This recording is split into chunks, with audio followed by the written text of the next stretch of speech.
ایک روایت میں آتا ہے کہ حضرت ملک الموت یعنی حضرت عزرائیل علیہ السلام شروع میں بغیر کسی تکلیف کے روح نکالا کرتے تھے، بغیر کسی درد کے روح نکالا کرتے تھے۔ کسی کو کوئی تکلیف نہ ہوتی، درد نہ ہوتا، نہ تو کوئی بیمار ہوتا، ایسے ہی انسانی روپ میں آتے، جس طرح میں بیٹھا ہوں انسانی روپ میں آتے، سب کے سامنے مرنے والے کی روح قبض کر کے چلے جاتے۔ اب تمام لوگ حضرت عزرائیل علیہ السلام کو گالیاں دینے لگے، حضرت عزرائیل علیہ السلام کو لوگ برا بھلا کہنے لگے کہ یہ تو ظالم ہے، ظالم بن گیا ہے، بچوں کے سامنے آتا ہے، ان کے والدین کو جدا کر کے چلا جاتا ہے، ماؤں کے سامنے آتے ان کے نوجوان بچوں کو جدا کر کے چلا جاتا ہے۔ یہ کوئی بلا اصول ہے؟ بغیر کسی اجازت کے اندر آ جاتا ہے، اور جس گھر میں آ کر ڈیرا ڈال دے ماؤں کی گود خالی ہونے لگ جاتی ہے، بہنوں کا سہاگ چھن جاتا ہے، بیٹیوں کا فیوچر بظاہر تاریک نظر آنے لگ جاتا ہے۔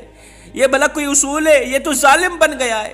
اب اللہ تعالیٰ نے حضرت ملک الموت کو گالیوں سے بچانے کے لیے، برا بھلا کہنے سے بچانے کے لیے یہ کیا، بیماریوں کو پیدا کر دیا، دکھوں کو پیدا کر دیا، تکلیفوں کو پیدا کر دیا۔ سانس نکلنے سے ایک ہفتہ پہلے موت کا عمل شروع ہو جاتا ہے، دکھ گھیر لیتے ہیں، ایک دم بیماریاں گھیر لیتی ہیں، انسان مصیبتوں کی دلدل میں اس طرح پھنس جاتا ہے کہ نکلنے کو کوئی راستہ ہی نہیں ملتا، زمین ہلتی محسوس کرتا ہے، آسمان کانپتا محسوس کرتا ہے، ایسا لگتا ہے جیسے کوئی قیامت آنے والی۔ لیکن اللہ کا کرنا ایسا ہوتا ہے، قدرت کا یہ بھی ایک قانون ہے کہ مرنے والا کسی کو بتا بھی نہیں سکتا کہ میں فلاں دن مر جاؤں گا، حالانکہ انسان کو پتہ چل جاتا ہے یہ جو 8 دن ہے نا، میری زندگی کے آخری 8 دن ہے، میں مرنے والا ہوں۔ اب اللہ تعالیٰ نے حضرت ملک الموت کو برا بھلا کہنے سے بچانے کے لیے بیماریوں کو پیدا کر دیا، دکھوں کو پیدا کر دیا۔ اب جو بھی شخص مرتا، بیمار ہو کر مرتا، جب وہ مر جاتا تو لوگ کہتے اس کو اٹیک ہوا ہے،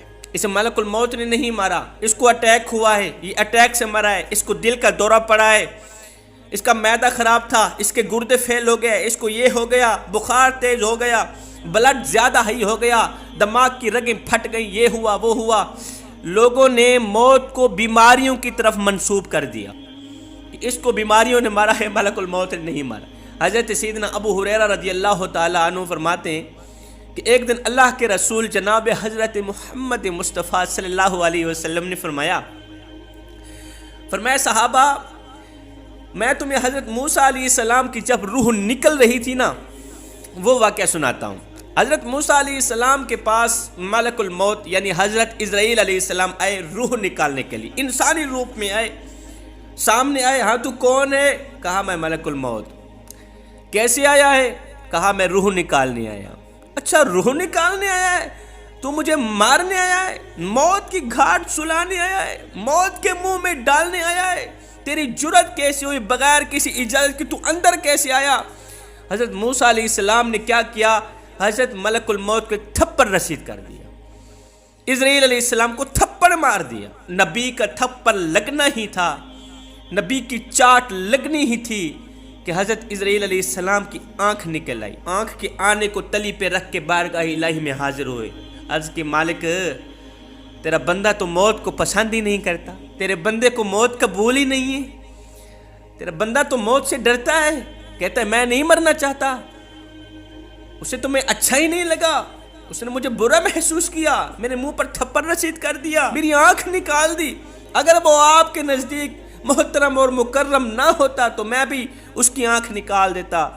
میں نے سمجھا نہیں یہ میرے اللہ کا کلیم ہے، میں اسے ہرگز نہیں ماروں گا۔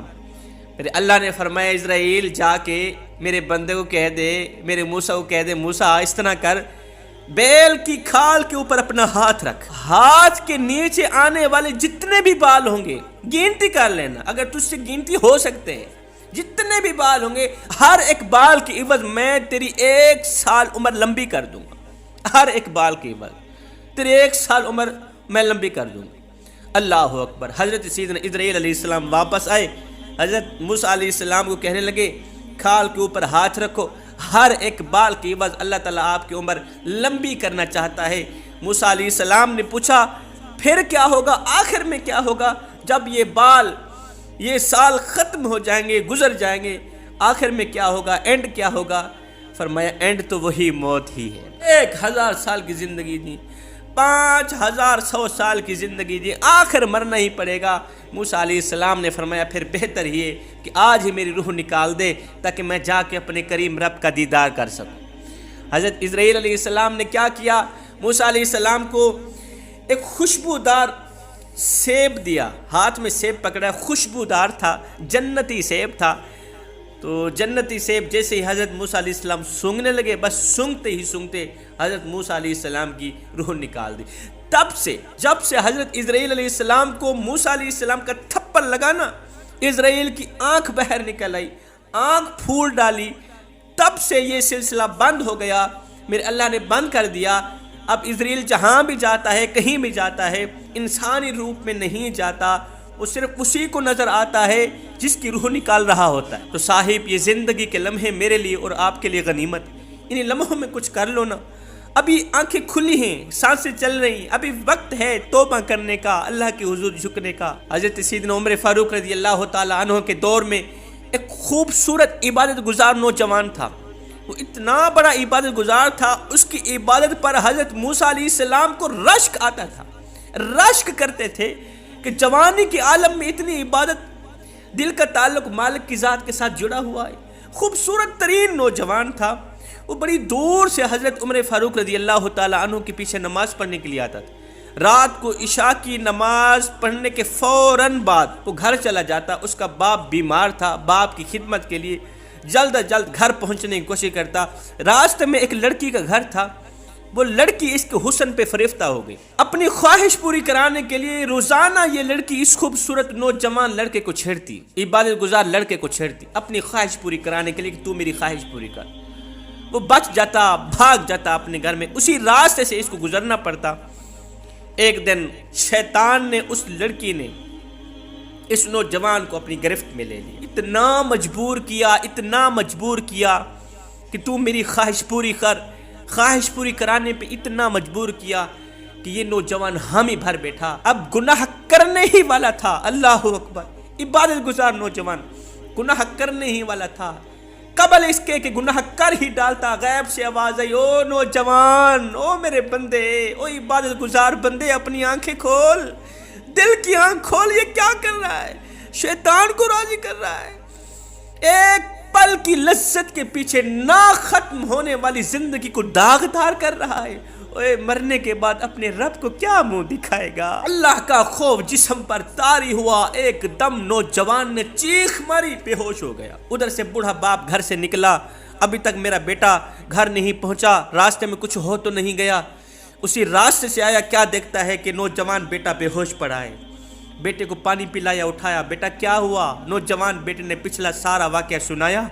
اس کے بعد ایک چیخ ماری، یہ کہتے ہوئے اللہ کو پیارا ہو گیا کہ میں مرنے کے بعد اللہ کو کیا منہ دکھاؤں گا؟ ابھی گناہ کیا نہیں تھا، توبہ کرتا، اللہ مرنے کے بعد تجھے کیا منہ دکھاؤں گا؟ اس نے ایک چیخ ماری، وہیں اس کا انتقال ہو گیا۔ حضرت سیدنا عمر فاروق رضی اللہ تعالیٰ عنہ کو پتہ چلا، آپ اس کے باپ کو لے کے اس کی قبر پر گئے، اس کی بخشش کے لیے دعا کی۔ دعا کرنے کے بعد آپ نے فرمایا، جو نوجوان اللہ رسول کو راضی کرنے کے لیے گناہ سے نفرت کرتا ہے، کسی بھی گناہ سے نفرت کرتا ہے، نہیں کرتا اس سوچ کی بنیاد پر کہ اس گناہ میں شیطان کا ہاتھ ہے، وہ شیطان کے منہ پہ لعنت ڈال کے گناہ نہیں کرتا، مرنے کے بعد ایسے نوجوان کو 3 انعام دیے جاتے ہیں۔ ایک تو اس کی قبر جنت کے باغوں میں سے باغ بنائی جاتی ہے، دوسرا جنت کے تمام دروازے اس کے لیے کھول دیے جاتے ہیں، تیسرا انعام اللہ تعالیٰ اسے پیار کی نگاہ سے دیکھتا ہے، محبت کی نگاہ سے دیکھتا ہے۔ حضرت عمر نے اس کے باپ کو مخاطب کرتے ہوئے فرمایا، تیرے بیٹے کو یہ 3 انعام ملنے والے ہیں، 3 انعام ملنے والے ہیں۔ ایک دم قبر سے آواز آئی، اس نوجوان نے کہا، حضرت یہ انعام ملنے والے نہیں ہیں، مجھے تو مل گئے۔ اللہ اکبر۔